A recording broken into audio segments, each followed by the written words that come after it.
Fue designado representante de la función ejecutiva ante el Consejo Directivo del Instituto Ecuatoriano de Seguridad Social.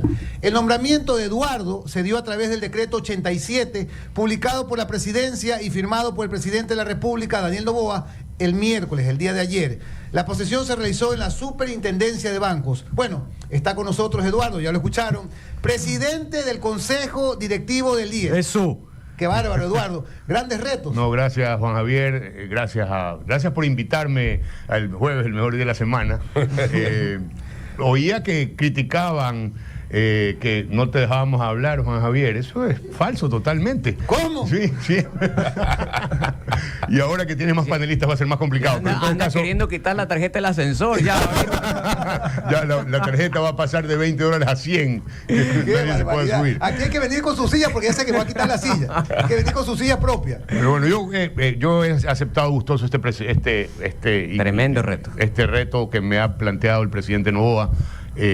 Y vamos a ver, espero que este potro difícil de domar, digamos, haremos nuestro mejor esfuerzo durante los próximos 18 meses y la idea es enfocarse en 3 cosas. ¿Cuánto ya has podido acceder a información de la situación real en la que vas a recibir el IES? Hoy tengo una reunión justamente donde me van a presentar, y hay 2 versiones, la versión del propio IES y la versión de la Superintendencia de Bancos. La próxima semana la Superintendencia me ha invitado a hacernos una presentación a mí y a mi equipo sobre la situación real. Como todos sabemos, el IES ha tenido, en los 90 y pico de años de vida que tiene, ha tenido muchos cambios, y esos cambios no han sido pues para mejorar la situación del IES, sino todo lo contrario. Es decir, el IES es un sistema, es un seguro inmenso, que hoy tiene 36.000 empleados entre BIES e IES, y que cuando se diseñó hace 100 años era lindo, porque cuando todo el mundo empieza a trabajar y se afilia, nadie se jubila. Y así pasan 30 años en que nadie se jubila. Pero la expectativa de la población hace 100 años era pues 74, 75 años. Hoy es 81 para los hombres y 84 años para las mujeres. Entonces, si el sistema estaba pensado para que tú te jubiles a los 65 años y te mantenía pues 8, 9 o 10 años más, hoy te jubilas a los 65, o sea, no has cambiado, o los 60, y vives hasta los 81, 82, 83 y subiendo, porque cada año mejora el nivel de vida.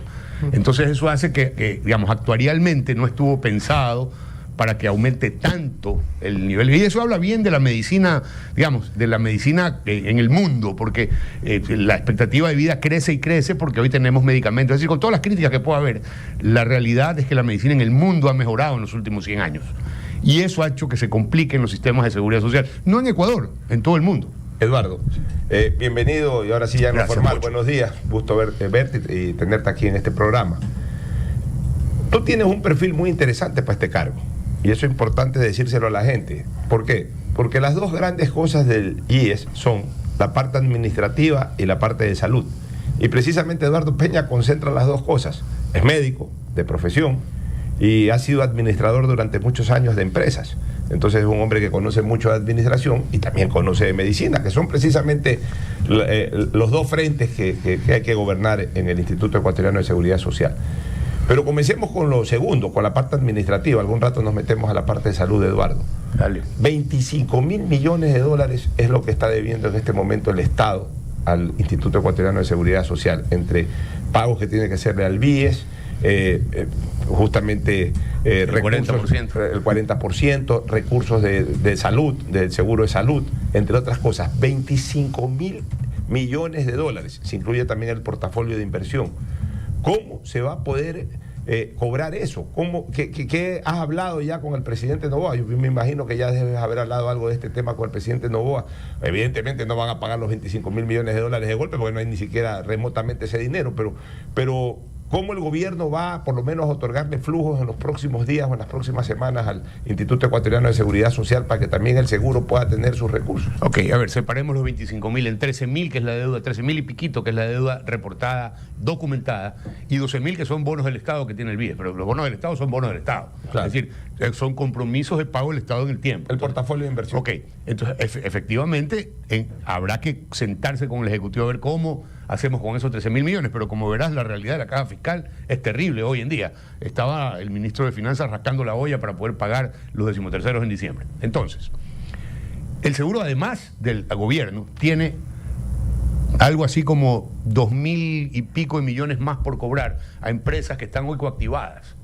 También nuestro esfuerzo va a ser cobrar eso. Ahora, ¿cómo cobras? Le das un plan de pagos. Esto ya lo estuvo haciendo Alfredo Ortega en su administración, que es mi predecesor. Sin embargo, se trabó por algún problema en la superintendencia. Mi primera instrucción ha sido, señores, yo necesito un equipo que diseñe un sistema de pagos para que a 7 años plazo, para que estas compañías morosas, muchas de las cuales ya no existen, entonces los 2.000 y pico millones no son una realidad. Es incobrable. Que hay incobrable 30%, pero el otro 70% sí lo puedes cobrar. El tema es darle plazo a las empresas para que puedan ponerse al día con los pagos. Incluso ahorita que hablas de esto, perdón Eduardo, habría que rever el texto de la ley que se publicó ayer, si en la remisión entra esa deuda. ¿No entra? No. Por eso hay que trabajar. Posiblemente esto sí requiera alguna ley en la Asamblea que permita que el IES pueda darle 84 cuotas de pago a estas empresas que hoy no tienen cómo pagar, y que con la garantía y además con la coactiva pendiente, más una contragarantía que podría ser 80, 70% de la deuda, les permita en el tiempo salir de la deuda y al seguro recuperar 1.500 millones, que eso sí es posible. Eduardo, tú decías que tenías 3 grandes puntos que ibas a tratar de impulsar. El primero es abastecer los hospitales, es decir, el nivel de abastecimiento de medicinas que se ha ido incrementando, y sobre todo en los 80 medicamentos que más rotan, porque en la cartera de medicamentos es 2.000, hay 2.000 medicinas diferentes. Queremos concentrarnos en los 80 que son los más usados, para que esos no falten en ningún hospital. Y de la mano con un poco de una mejor atención al cliente. Punto 1, abastecimiento. Punto 2, cobrar. Pero en un punto de orden, en el punto 1, ¿por qué no pensar en una gran compra a nivel mundial, con una gran corporación, o que participen las grandes corporaciones médicas que deben haber? Y decir, Bayer, todas esas. Entonces, se está discutiendo, acuérdate que hay distribuidoras farmacéuticas que te traen todo eso, entonces tienes que... Tú puedes comprar el precio de ampicilina FOB, tonelada, y decirle a un laboratorio local, maquíleme tabletas de 500 miligramos, y te paga un fee por maquilar. Sin embargo, eso requiere cambios en la legislación. Pero a ver, no eso, puedes hacerlo Eduardo, así. sí, los cambios, nosotros hemos conversado muchísimas veces de los problemas estructurales que tiene el IES. Más allá de tú llegar, así como lo trató de hacer Alfredo Ortega, y me imagino que el antecesor, porque todas las personas llegan con las mejores intenciones, pero el problema del IES aparenta ser estructural, es decir, tú puedes hacer la cobranza, digamos que haces la cobranza, pero eso no implica que solucionas el problema actuarial, por ejemplo, de la jubilación. La jubilación tiene un problema de cálculo también, porque se calcula se calcula el promedio o la media de 5 años. Ahí está. 60 aportaciones, las 60 mejores aportaciones. Y entiendo que así no es en ningún lado del mundo. No. Entonces, y aparte tenemos el otro cargo a la caja fiscal, que es el 40%, que en el tiempo... No, además, Esteban, tú recibes 14 sueldos cuando te jubilas, pero aportas por 12. Entonces, todas esas pequeñas distorsiones han ido complicando el tema de la jubilación. Eso, entonces no hay fondos, a pesar de que el IES, aparentemente, así como la caja del Estado, es una especie de caja que ingresa dinero todos los meses y ingresa pues ingentes cantidades de dinero, ¿no? Pero aparentemente ni siquiera alcanza por estos problemas actuariales. Es decir, no te alcanza el ingreso para la cantidad de gastos que tienes hoy en día con todos los jubilados que están, e inclusive no alcanza con el Estado aportando el 40%, o el Estado no lo termina de aportar. No, sí, el Estado aporta su 40%, si alcanza, excepto salud, que es deficitaria. ¿Pero por qué salud es deficitaria? Bueno, primero, hay estos problemas en los hospitales que todos conocemos. Y segundo, hay unos participantes que no estaban pues planificados. Exactamente. Sí, los hijos entre 3 y 18 años. Los agregaron sin financiamiento. Así es, sin aporte. Entonces, no hay sistema que aguante que tú tengas un seguro en el cual aporta uno y son 4 usuarios, porque si vamos a promedios, un hogar ecuatoriano tiene pues 2.1 hijos en promedio, y tienes una esposa, o sea, son 4 personas, pero uno es el que aporta. 4 reciben el servicio, todos se van a la cola, hay problemas con las llamadas, con el call center, con la atención, pero porque tuviste más participantes de los que tenías. Ahora, para que acabes la idea, decías, abastecer hospitales, cobrar, y la tercera... Pagar. Acuérdate que nosotros tenemos muchos proveedores que están pendientes de pago, y ahí lo que vamos a hacer es pagar con activos.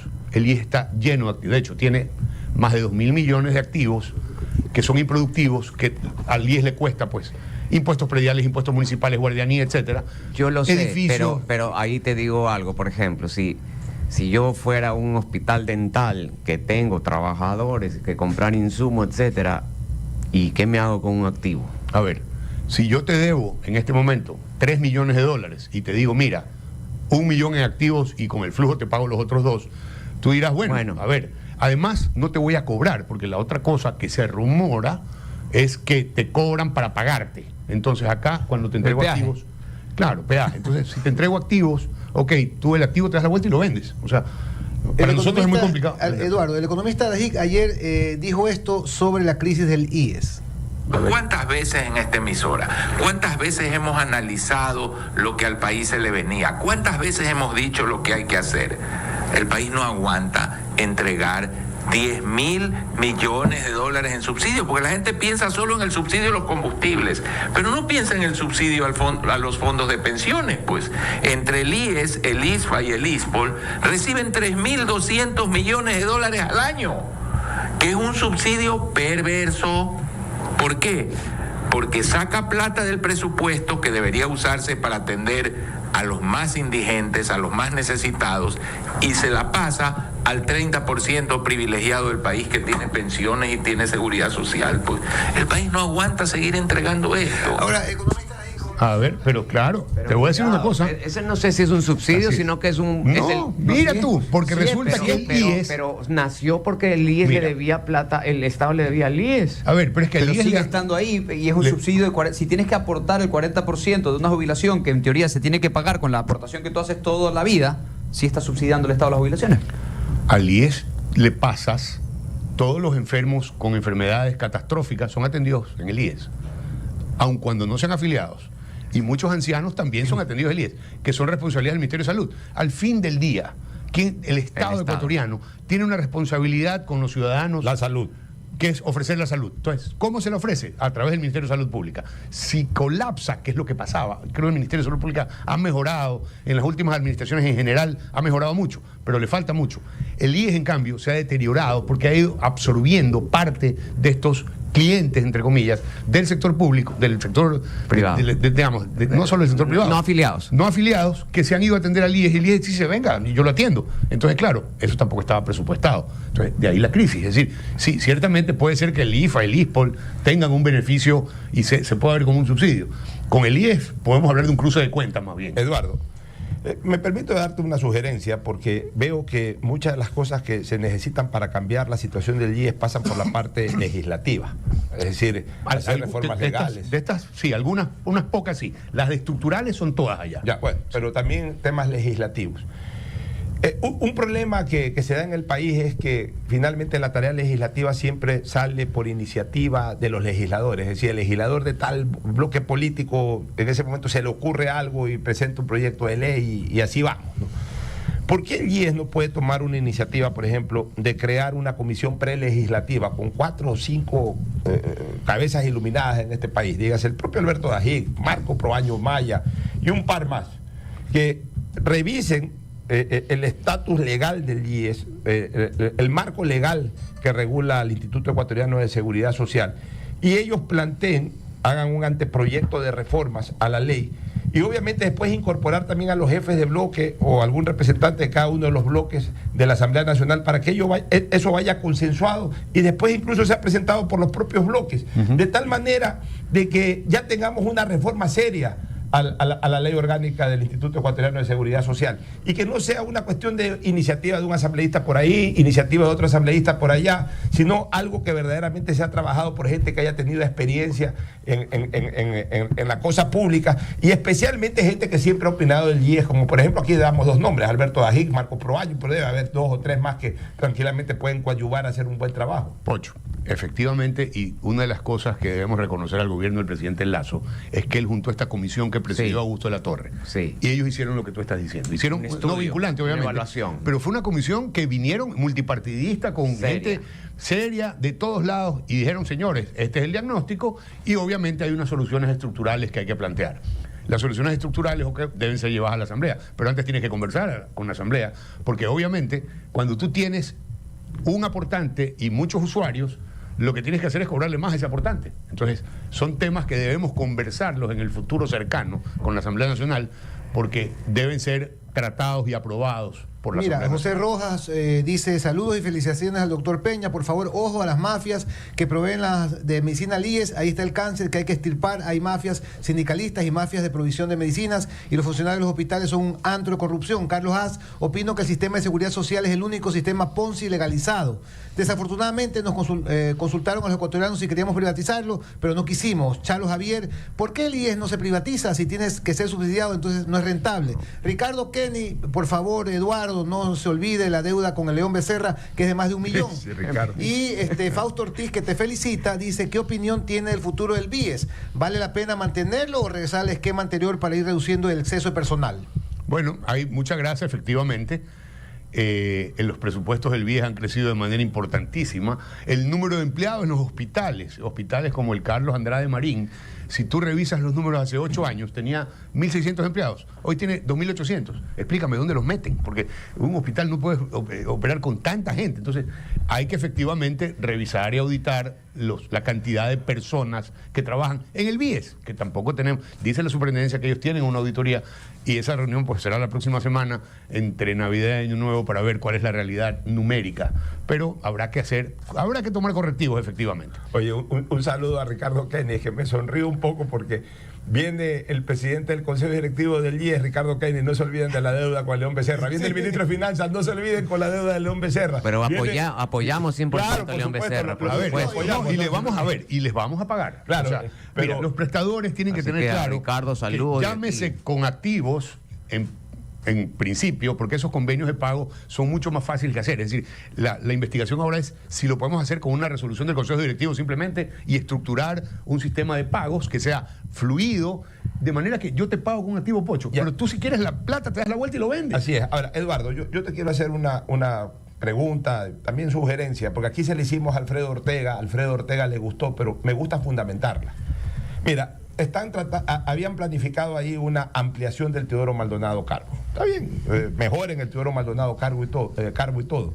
Pero ya para hacer una inversión prácticamente de un nuevo hospital. Yo sí considero, y vengo sosteniéndolo desde hace muchísimos años, que la oferta de salud del Seguro Social también tiene que darse en el norte de la ciudad de Guayaquil. Pero está el hospital de los Cebos del norte. Ese es oeste. Norte-este. Es que norte-este es. Parque Samanes. Exacto, pero si tú partes Guayaquil en dos, como un machete, una sandía, tú partes Guayaquil en dos, el norte de Guayaquil puede ser la tercera ciudad más grande del Ecuador. Y no tenemos una sola oferta de salud en el norte-este, cerca del río Guayas. No tenemos una sola oferta de salud pública, ni del Ministerio de Salud, ni del IES. Y ahí tú abasteces de salud a todo lo que es el norte, desde la Avenida de las Américas, Samanes, Sauce, Las Orquídeas, etcétera, incluso por los puentes a La Aurora y a San Borondón, hasta Durán. O sea, tú tienes cualquier cantidad de personas que con un buen hospital del Seguro Social acá en el norte, en Parque Samanes, por ejemplo, van a ser suficientemente atendidas. Porque hoy que todo el mundo se vaya al sur, incluso hasta con la situación delincuencial que realmente hay en la ciudad, obligar a la gente afiliada a irse al sur es un problema, y por eso es que mucha gente del norte pide derivaciones. Si no lo piden tanto por el tema de no ir a un hospital, sino el hecho de trasladarse exclusivamente al sur o al oeste, que también es lejos. Entonces, Sí, y es que hay otra razón por la que pide derivaciones. Porque el Seguro Social no tiene un servicio tan bueno como la mayoría de clínicas estamos de acuerdo privadas. también, pero si Entonces, tú haces... Pero ¿por si qué, el Seguro ¿por qué Social- quiere decirte que el Seguro Social ha demostrado que no es un buen administrador hospitalario? ¿Qué piensas de esa idea? ¿Concesionar? Eventualmente habría que... Excelente frase. Ya, pero ¿qué piensas de la posibilidad de un pero hospital? yo también Hay que pienso investi- algo. sí, Yo hay que estoy de investigar acuerdo. las posibilidades. Mira, esto no está dicho, no está grabado en piedra, pero estamos analizando posibilidades como, por ejemplo, hacer un experimento en un hospital y conseguir una administración privada y pagar como si Sí. fueras prestador externo. Yo estoy de Excelente. acuerdo contigo en la frase exacta. Lo que también debo decir, la conclusión es que no es un buen administrador hospitalario, pero probablemente es porque una de las causas es que está sometido a la ley, a una ley sin verificar la velocidad que tiene un hospital. Entonces, hay un régimen especial en la ley que todo el mundo lo odia, pero en realidad los hospitales deberían estar en un régimen especial. Ahí pudieras mirar una reforma legal, porque no puede seguir el mismo ritmo una dirección de obra pública municipal que un hospital. Pero hoy en día, ¿no? podrías Entonces, hacerlo con alianza público-privada, Carlos. Inclusive la aprobación de pudieras la ver ley. qué herramientas tienes, pero yo sí soy de la visión de no satanizar las derivaciones, por ejemplo. No están siendo satanizadas, pero son muy requeridas, digamos. Sí. Y no precisamente por el tema geográfico que dice Pocho, sino por la calidad de atención. Pero también por lo otro. Pero también por, a ver, si todos tienen... Ahora, en 18 meses tampoco podemos, yo no tengo Así una vara es. mágica para decir, señores, cambió todo. Yo me voy a enfocar en estas 3 cosas que les he dicho y el resto pues haremos un esfuerzo para que la atención sea cada vez más eficiente, que el call center funcione. Es decir, hay muchas críticas. Todo no lo vamos a poder arreglar. Sí. Pero si nos enfocamos en abastecer bien los Y hospitales, una buena en cobrar y en reformita, pagar... promover una buena reformita legal, yo creo que sí vas a dejar una huella importante. Sí, y yo creo que esa reforma legal que tiene que ser enviada en la asamblea, a la Asamblea en algún punto debe incluir algunas cosas estructurales ya, para que en el futuro la gente que está aportando hoy pueda jubilarse.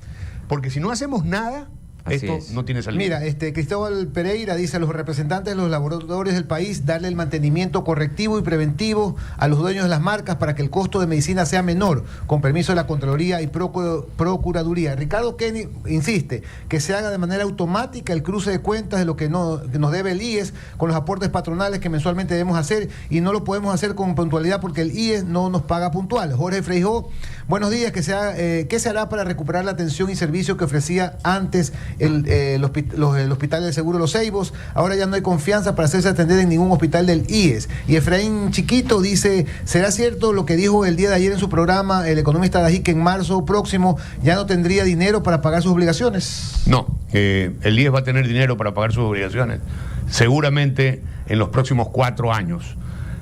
Pero en el año 5 posiblemente ya no tenga, o en el año 6. Si no hacemos reformas hoy, ese es el destino. Pero como vamos a tratar de hacer las reformas y explicarle esto, porque es un tema que tenemos que debatirlo, oír opiniones y enviar a la Asamblea un proyecto de ley que corrija la mayoría de estas pequeñas distorsiones que en los últimos 90 años cada una ha ido complicando más el funcionamiento adecuado de la seguridad social. Un proyecto de ley urgente por mes, dijo el presidente, ¿no? Va el segundo. Sí. Ya Sí, el segundo es el del sector energético, eléctrica. sí. Entonces, esperemos que en este tiempo, Eduardo, y con todo lo que nos has explicado y cómo lo tienes así de claro, quizás se podría enviar también un proyecto de ley urgente para tratar esta reforma estructural Sí. del IES. Ahora, otra Sí. pregunta que hago. En principio, si es que tú dices que en 5 años el IES no va a poder pagar, Pensiones. pensiones, ya, de acuerdo, pero a ver, las pensiones se financian en teoría con las aportaciones con las aportaciones de los empleados que hacen mes a mes, ¿verdad? Sí, sí. Pero esas aportaciones no es que se guardan, esas aportaciones se usan. Me imagino Claro, en a el, ver, en el día a día Lo del que pasa gasto es del que IES. ese 20.6% del sueldo que lo haces en aportaciones, Sí. aproximadamente el 9% de eso es para salud. Y salud es lo más deficitario que hay. Ya. ¿Pero por qué es deficitario? Porque, para ponernos Porque en es cara, términos pues. prácticos, claro, si tú dices el sueldo hoy es $460, pongámosle que es el 10%, $46 mensuales tú aportas para salud, para que atiendan a ti, a tu esposa y a tus 2 hijos. ¿Alcanza? No alcanza. Entonces, ¿qué hay que hacer? Hay que cambiarlo. Oye, Ahora- Eduardo, pero esto de aquí que tú acabas de decir es grave, Esteban, Carlos, Juan Javier y Rodrigo, que nos acompaña hoy. Porque esto va a ser título de prensa, Eduardo. Lo que acabas de decir es que hoy acabas de hablar ya no como panelista de Radio Centro, estás hablando como presidente del Consejo Directivo del Seguro Social. Acabas de decir que en 5 años es probable que ya no haya para pensiones... Monto suficiente, vamos a decirlo así. Pero que ya van a haber problemas en el pago de las pensiones jubilares. O sea, esa declaración, sin lugar a dudas, ya en este momento alarma especialmente a los pensionistas, a los jubilados del Seguro Social. Entonces, yo sí quisiera que aclares un poco más eso, porque siempre se ha hablado que después de 20 años, que después de 15 años, pero estamos hablando ahora de que en 5 años abrimos esa puerta y ya estamos en 5 años. Sí, señor. Por eso es que por eso es que vino esta comisión con muy buen criterio. Augusto Latorre sentó a toda esta gente y le dijo, señores, ¿qué hacemos? Aquí está la propuesta. No nos va a gustar. Sí, posiblemente las soluciones no nos van a gustar, pero hay que tomarlas. Entonces ya iremos discutiendo. Y yo prefiero la valentía de decir las cosas para que crear conciencia. Sí. De que esto no es un tema de partido, este es un tema de país. Lo impactante, Pocho, y todos, y quienes nos escuchan también, es que en principio uno tiene la expectativa, y el presidente tiene la expectativa, y cualquier otro presidente que venga, si es que en 1 año y medio tenemos otro, de que haya empleo. Siempre una de las propuestas de los políticos es generación de empleo. Lo increíble es que imaginando, inclusive proyectando un crecimiento del empleo formal, aún así, con el crecimiento de aportantes, igual no va a ser suficiente para financiar las jubilaciones. Los jubilados de también toda la crecen. gente que se está jubilando. Oye, Ese es el gran a ver, problema. Pero, a ver, este es un problema no del Ecuador, Si tú te pones No a es pensar, mundial. los Toda la chinos seguridad están mucho social- peor que la nosotros. seguridad porque social mundial tiene este a problema. esos la pirámide de crecimiento que es así, se les hizo así. Acuérdate que los obligaban a tener un solo hijo. Entonces cada pareja tenía un hijo y se iba, digamos, la base de aportantes es mucho menor que los jubilados que tienen hoy. Entonces el Estado tiene que entrar a poner los cobres, porque no hay de otra parte. Lo financia con impuestos, ya no con seguridad social. Como quiera que la veas, la calavera es ñata. Mira tú, Macron, que pretendió aumentarle 2 años para la edad de Sí. jubilación, de 61 a 63. Y se armó. El escándalo que tuvo. Claro, tú puedes decir, no quiero hacer eso porque es muy poco popular. Es indispensable, no hay salida. Mire, Roberto Vélez, doctor, ayuda con los hipotecarios que estamos en mora. Los sicarios jurídicos nos amenazan con quitarnos la casa. Caluco Silva dice, felicitaciones. Con nuestros colegas. Felicitaciones al abogados, panel. El están haciendo 31 de su diciembre trabajo. termina el contrato del IES con Solca. ¿Qué va a pasar con los enfermos de cáncer? Sí, a ver, habrá que renovar el contrato con Solca, pero de esos enfermos de cáncer no todos son afiliados. ¿Ah? Sin embargo, el IES va y... Pero ahí, yo sé que puede ser que los estés atendiendo en el IES, pero tiene que venir la partida del Ministerio de Salud, pues. A ver, por eso es que también crece la deuda, porque tú dices, ok, yo tomo todo lo que me mandes, no hay ningún problema, atendemos a las personas. Finalmente, a los enfermos tienes que atenderlos. Entonces, ¿quién paga la planilla? Es la pregunta. Entonces, o la paga el IES, o la paga el Estado, o la paga el Ministerio de Salud. Oye, Juan Javier, pero en razón de lo que dice el ciudadano de los créditos hipotecarios, también hay que buscar una forma de ayuda, pero sin obviar la responsabilidad de pagar. Pues. Sí, pues. O sea, sí, que es el si problema. se debe un crédito hipotecario, la ayuda es, ¿sabes qué? ¿Y qué es la hipoteca, Pocho? De repente replanteando un poco la fórmula de pago, pero tampoco es que no vas a pagar y hay que ayudarte sin que pagues. O sea, si estás en mora, algo hay que pagar para plantear una ayuda. La gente está acostumbrada a no pagar tampoco. Una última que tenemos al flamante presidente del IES aquí. Sería interesante, ya que hemos hecho un análisis realmente pormenorizado y riguroso de cuál es la parte deficitaria, etcétera, y una de esas partes es salud. Sería interesante ver si el Estado, a través de una ley, puede desmonopolizar, por así decirlo, la prestación de salud del IES, por el pago del afiliado. Es decir, ¿a qué me refiero?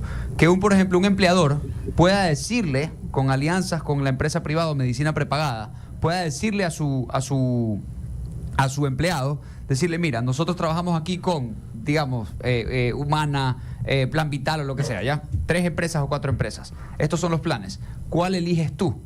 ¿Ya? ¿Cuál eliges tú? Entonces, el IES, así, en principio, descarga su prestación de salud, su pago por salud, y se enfoca en la aportación que hace el afiliado. Me imagino que se le debe deducir un poco a ese 20.6. Digo, es una idea, estoy lanzando una idea. Se baja ese... lo cuelgan No, pues, están privatizando la atención. Son así, porque ya van a empezar privatizando el IES. No está privatizando el IES, va a tener sus hospitales, pero el IES las atiende con propuestas sus hay que hospitales. discutirlas, Escúchame un ratito, Carlos. La atención que te da el IES en su hospital, ¿quién la paga? ¿Plan Vital o estas Claro. empresas? No la paga el IES. Esa es la cosa. Hay muchas ideas. Es una buena idea porque tú, el empleador, le puede decir, y yo estoy seguro que muchos empleados podrán decir, yo quiero que poder atenderme. Ese empleado no solo va a tener que atenderse en el IES, puede atenderse en otro hospital o en una red hospitalaria que esas compañías le den y digan, tú puedes ir al Omni Hospital, puedes ir al Interhospital, puedes ir a la Clínica San Francisco, puedes ir a estas otras clínicas con las que yo tengo convenio. Y también está el IES, por ejemplo, que quizás te incluye un valor más barato. No lo sé, es una idea que tiro a la mesa porque en este país, más allá de que te crucifiquen por el hecho de privatizar, etcétera, creo que hay que tener las conversaciones. Lo único seguro es que cada decisión que tome Eduardo Peña será de buena fe y Totalmente. pensando en el interés de los ecuatorianos, y te deseamos mucha suerte. Gracias. Suerte, Eduardo. Eres una- La próxima entrevista es lunes. lunes te vamos a invitar. El lunes, para que no haya aquí conflicto de interés, para que no haya feriado. Los 2 siguientes lunes son feriados, Bueno, Carlitos. No hagas papaya, por favor. No olvides el jueves. Pero hay que darle chance igual. Ya vendremos más adelante con mucho gusto y gracias por la invitación. Suerte, Eduardo, eres una persona capaz y sobre todo honrada. Confío plenamente que harás tu mayor esfuerzo en liderar este monstruo de ciencia. Oiga, damos fe de lo que tú dices, un hombre honesto, un hombre eficiente, un gran administrador. Lo que sí estoy seguro, Juan Javier, es que va a sudar bastante Eduardo Peña. Oye, en ese cargo. los mandiles. con Los foca, mandiles con foca. Puta, ahí. foca.